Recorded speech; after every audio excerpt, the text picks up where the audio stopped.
Story number one.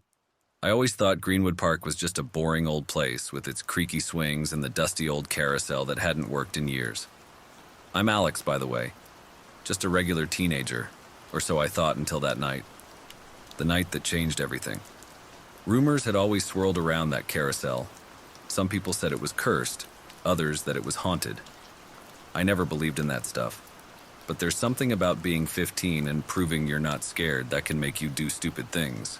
That's why one Friday night, my friends and I decided to sneak into the park after midnight. The park was different at night. The trees seemed to huddle closer, and the shadows were darker than any we'd seen.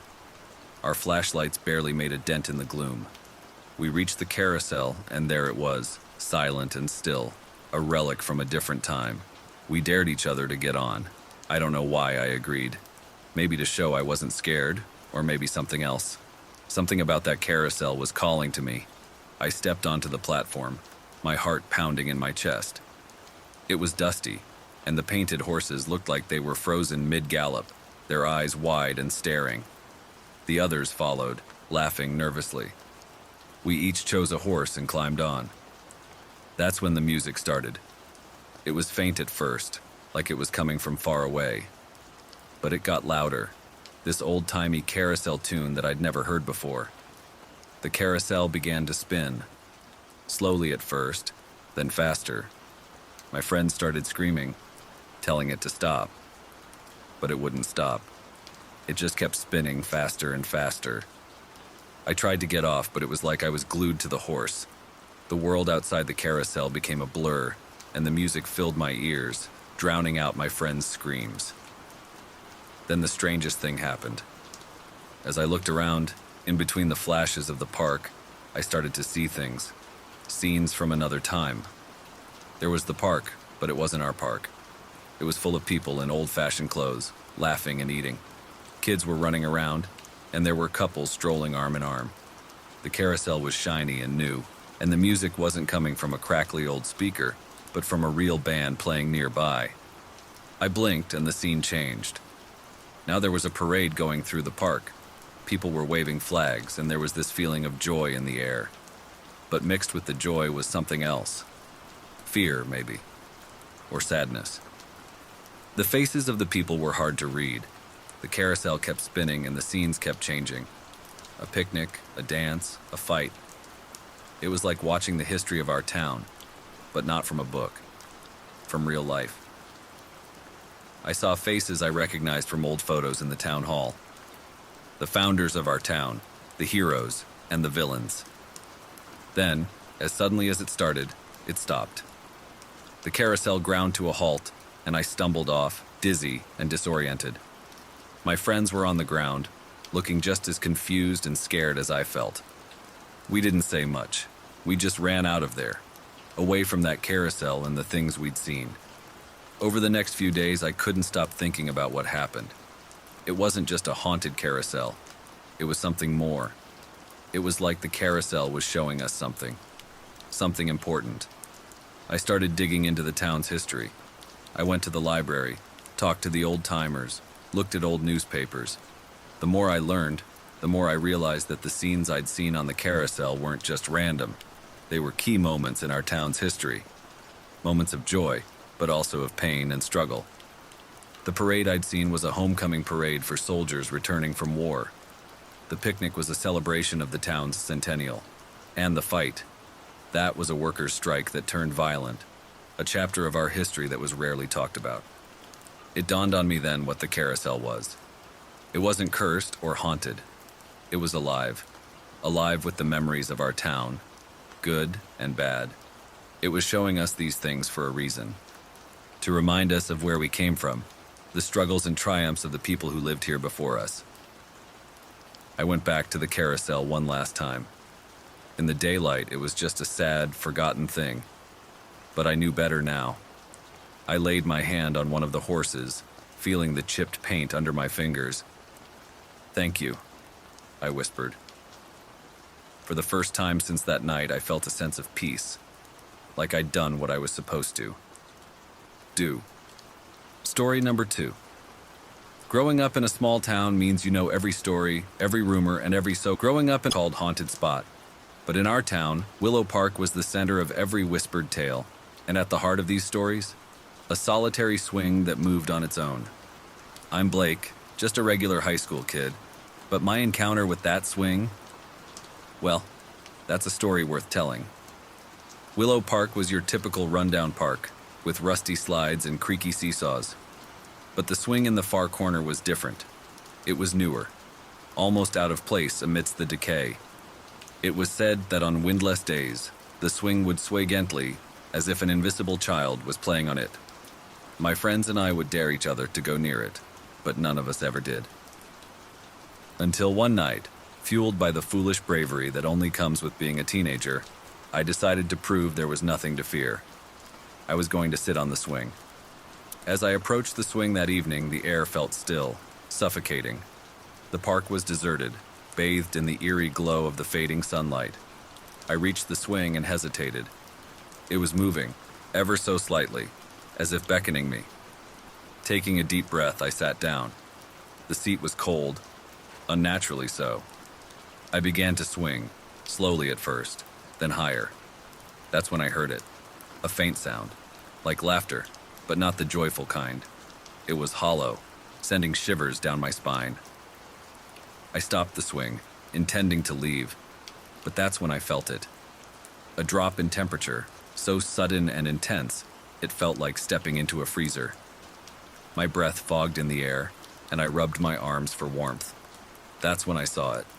Out of the corner of my eye, a flash of movement.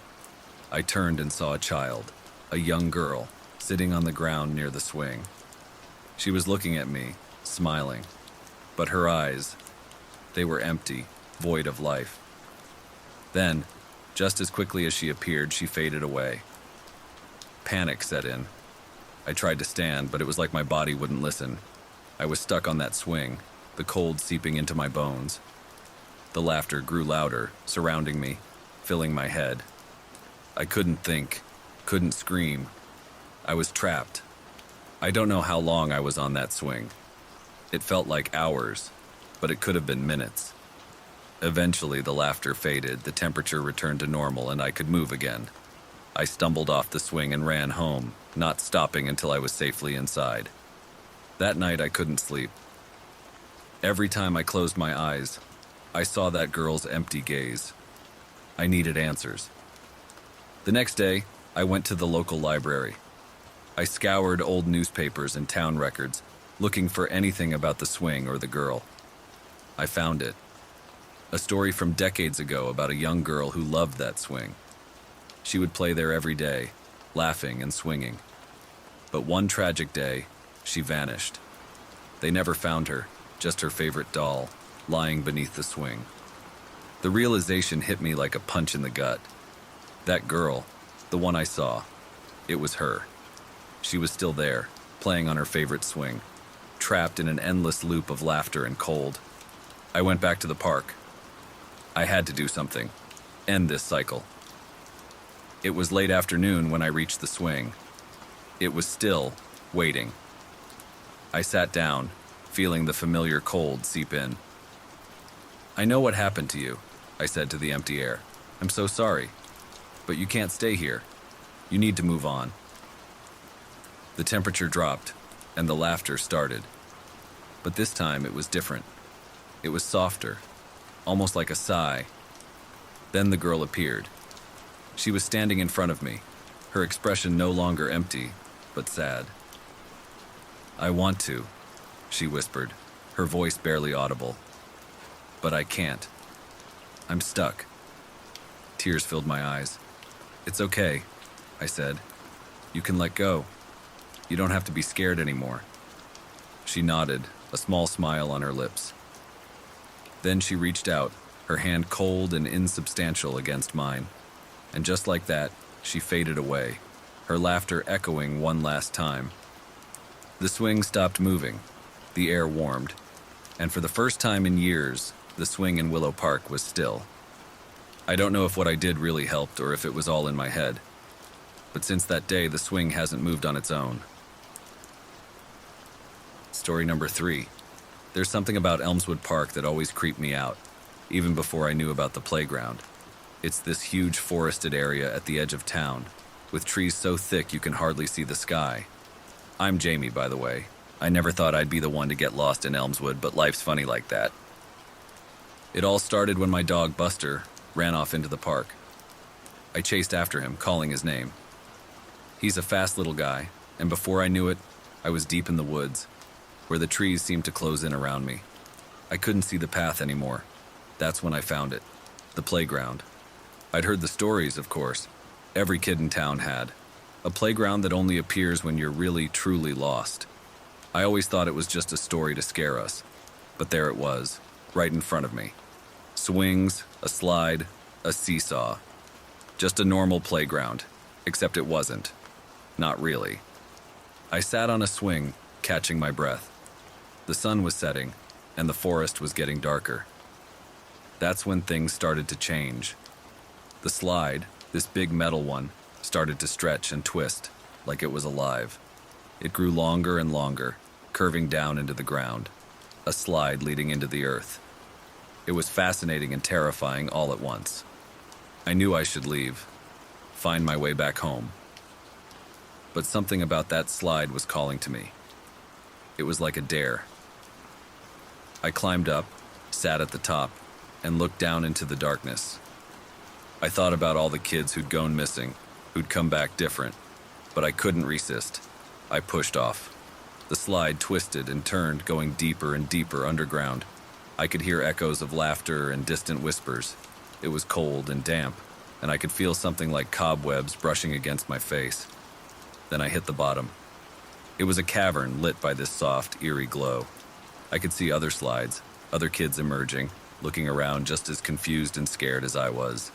The laughter and whispers were louder now, coming from the shadows. I couldn't see who or what was making them. I wanted to scream, to run, but my legs wouldn't move. I was frozen with fear. That's when I saw them. The children. They were playing in the cavern, but they weren't like any kids I'd ever seen. They were pale, with wide, unblinking eyes. They moved in jerky, unnatural ways, like puppets. One of them approached me. A girl, no older than I was. She reached out her hand and asked if I wanted to play. Her voice was hollow, echoing around the cavern. I shook my head, backing away. I had to get out of there. I ran, not knowing where I was going. The cavern seemed to go on forever, with endless tunnels and passages. I could hear the whispers and laughter following me, getting louder and louder. I was lost in a labyrinth under Elmswood Park, and I didn't know if I'd ever see the surface again.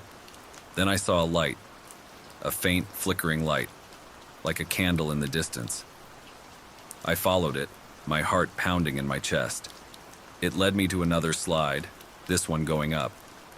I didn't hesitate. I climbed up, scrambling as fast as I could. The slide took me back to the surface, ejecting me onto the grass of the playground. The sun was just a sliver on the horizon, the last light of the day. I lay there for a moment, catching my breath, my heart still racing. When I got up, the playground was normal again. The slide was just a slide, the swings just swings. I stumbled out of the park, not stopping until I reached my house. I never told anyone what happened. Who would believe me? A playground that leads to an underground cavern, filled with ghostly children. But I know what I saw. I know what I felt.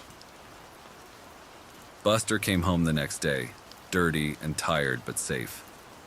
I hugged him like I'd never let go. I haven't been back to Elmswood Park since that night. I avoid it, taking the long way around whenever I need to go past it.